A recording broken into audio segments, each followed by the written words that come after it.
Hi, welcome to my time machine home.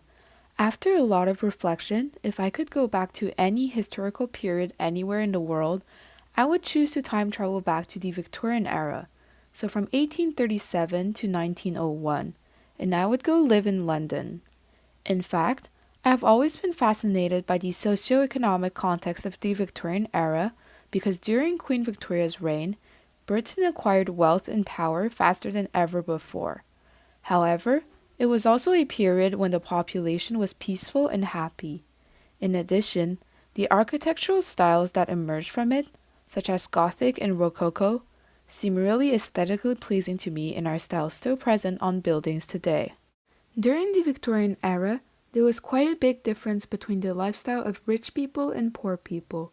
Richer people, therefore the middle and upper class, had large rooms, most had flushing toilets and interior bathrooms, gas lighting, and the entire house was decorated in style. Some rich people even had servants who would live with them and do chores. In opposition, poor people homes were far from being lovely. Most of the lower class worked in factories following the industrialization in Britain. The houses they lived in were built by factory owners who were trying to minimize the costs, resulting in buildings that were not very comfortable nor extravagant. Often, big families with more than 5 children were forced to live in a one-room apartment. Another problem was that most had no water nor toilet, and instead the whole street had a shared toilet and a water pump. The infrastructures were not hygienic and created the perfect breeding ground for diseases. If I were to travel back to the Victorian era, I would be in the middle class, with my father being a successful merchant, and the most pressing issues to me would be education and women's rights. In fact, at the beginning of the Victorian era, very few children attended school. Poor families' children could attend church schools, which were in mediocre conditions. Therefore, to help the younger population become educated and in an attempt to try and break the cycle of poverty among children, I would try to become a public school teacher. To do so, I would have to be hardworking in order to attend a college for women, which were only founded in the 1860s. Having a job would also help me gain a little bit of independence in this patriarchal society. In fact, once I would marry, everything I own would be my husband's instead. He would be a doctor and we would live comfortably. Near the end of the Victorian era, I would join the women's suffrage movement and hope that women in the future have the rights I never had. As the majority of the population moves towards the city in order to obtain better employment, the difference between social classes becomes more outstanding. I recognize my privilege in housing as a person in the upper middle class. As for the architecture of my home, I would live in a typical Queen Anne house for the middle class at the time. The Queen Anne revival style, often simply called Queen Anne, is the most well-known architectural style that was created in the 18th century but re-emerged in London during the Victorian era. It is often the architecture referred to when talking about Victorian homes. The Queen Anne revival style was very commonly used from 1880 to 1910.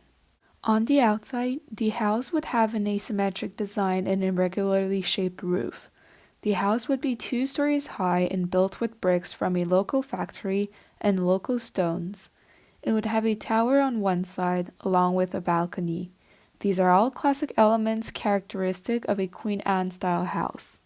The interior of Victorian-era homes was considered to be a reflection of the owner's taste. Therefore, decoration, ornamentation, and details are valued. The house I live in would be composed of bright colors, mostly green and red, high ceilings, gold accents such as picture frames, the most popular botanical wallpaper, and most importantly, carved details would cover most of the furniture and walls. The production of goods in Britain during the Victorian era has evolved significantly. Following the Industrial Revolution, craftsmen stopped making individual pieces of furniture from beginning to end. Instead, they worked in facilities on a specific part of multiple products. Most pieces of furniture were still domestically produced, but the natural resources often came from outside the country.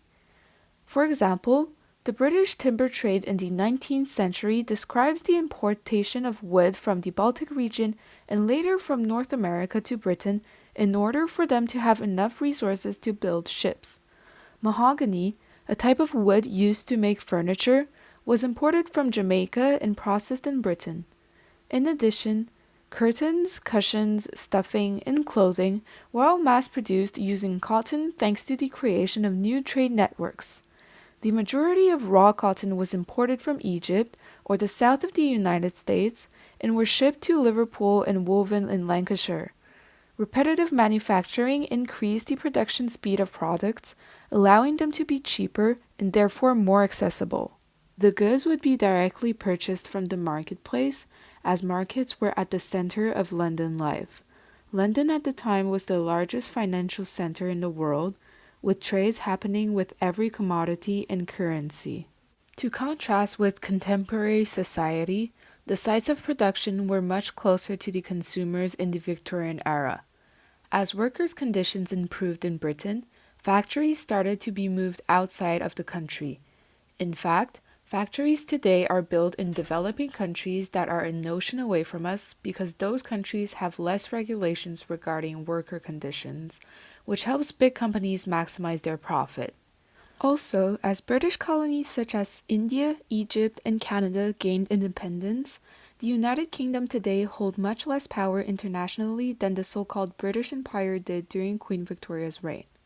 In addition, living conditions for the lower class has significantly improved since the Victorian era, although there is still a clear distinction between rich people and poor people. Since the 19th century, legislations helped improve lower-class children's conditions, such as the Factory Act of 1878 prohibiting child labor and the Education Act of 1880 forcing children to go to school until the age of 10. Just like Zygmunt Bauman explained in the introduction to his book, Work, Consumerism, and the New Poor, Victorian people started developing a new definition for poor people. They were no longer the people that were unemployed, but the so-called flawed consumers, the ones that were not able to make highly regarded consumer choices. The aesthetic of exclusion was already present in the Victorian era, as poor people were considered less valuable simply because they could not keep up with richer people's consumers' habits. Just like Muir described in his work The Emergence of a Lupin Consumerate, wealthier people valued the noticeable difference between the poor and themselves and celebrated that. Pieces of furniture were, and still often are, valued for their appearance more than their function.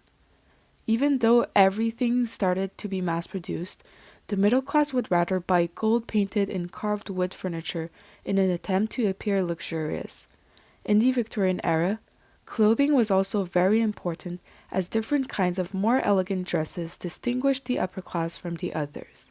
As Richard Oman described in his work Selling Culture, the combination of capitalism and advancement in production and print technologies helped develop mass culture. Just like the Munsey's magazines, fashion magazines in the Victorian time would incorporate advertisements of different pieces of clothing in order to influence the consumer's decision. In the fashion sphere, advertisements would target women's insecurities, just like marketing companies still do now. Like the character of Margaret Johnson described by Oman, many Victorian women thought that they could improve their public image by consulting these magazines. Their consumer habits would be encouraged by magazines such as the Ladies' Pocket magazine and the World of Fashion in an attempt to be pretty, elegant, and admirable. Fast forward to the 1960s, just like we talked about in the PowerPoint, anti-consumerism and its misappropriation, Lysol was advertised as a female hygiene product.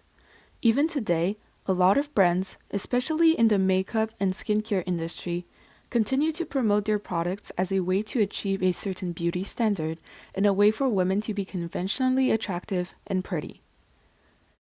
In conclusion, in my opinion, the architecture of the Victorian era was beautiful, and it is definitely the period I would be most excited to time travel back to. However, I'm not trying to romanticize the Victorian era, as there were some major issues that were left unresolved and we can still see traces of them today. Thank you so much for watching, and I really hope that you enjoyed it.